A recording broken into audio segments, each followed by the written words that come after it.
చాలా టేస్టీగా టమాటా పచ్చడి ఎండతో పని లేకుండా ఇంట్లో అప్పటికప్పుడు ఎలా పెట్టుకోవాలి వీడియోలో అయితే చెప్తానండి. నేనైతే 2 కేజీల టమాటాలకి పక్కా కొలతలతో అయితే చెప్తాను. 2 కేజీల టమాటాలు తీసుకుని శుభ్రంగా కడిగేసుకుని ఆరపెట్టుకోవాలండి. తడి లేకుండా ఆరపెట్టుకోవాలి.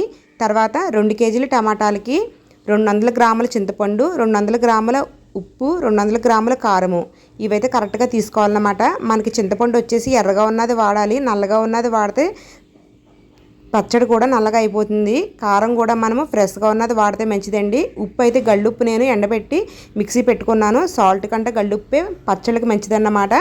ఈ విధంగా రెడీ చేసుకోవాలి. ఫస్ట్ అయితే టమాటా ముక్కలను కోసేసి చింతపండుని టమాటా ముక్కల్ని కలిపి ఉడకబెట్టుకోవాలండి. మనకి చింతపండులో పీస్ కానీ తొక్క కానీ ఏమీ లేకుండా పిక్కలు గట్రా ఏమీ లేకుండా శుభ్రం చేసుకుని ఈ విధంగా ఉడకబెట్టుకోవాలి. మనకి నీరంతా ఇంకిపోయేదాకా ఉడకబెట్టుకోవాలి. చూసారు కదా, ఇలా ముద్దలా అవ్వేదాకా ఉడకబెట్టుకోవాలండి. ఇలా బాగా ఉడికిన తర్వాత స్టవ్ ఆఫ్ చేసేసుకుని చల్లారబెట్టుకోవాలి.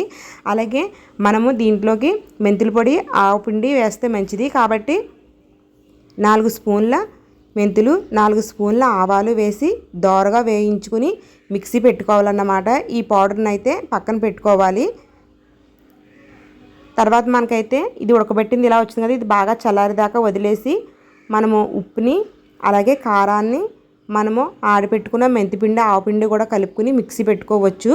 మీకు టైట్ అయిపోతుంది, మిక్సీ తిరగదు అనిపిస్తే కనుక కారాన్ని పక్కన పెట్టి ఫస్ట్ ఈ 3 కలిపి అయితే మిక్సీ పెట్టుకోవచ్చు.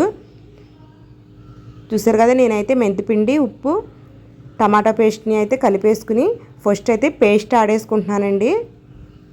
ఈ విధంగా పేస్ట్ ఆడేసుకున్న తర్వాత కారాన్ని అయితే కలుపుకున్నాను. మీకు మిక్సీ ఆడేటప్పుడు ఇబ్బందిగా ఉంటే కనుక కాచి చల్లార్చిన నూనెని మిక్సీలో వేసుకుని ఆడొచ్చు అన్నమాట. అప్పుడు మెత్తగా నలుగుతుంది. తర్వాత తాలింపు అయితే వేసుకోవాలి.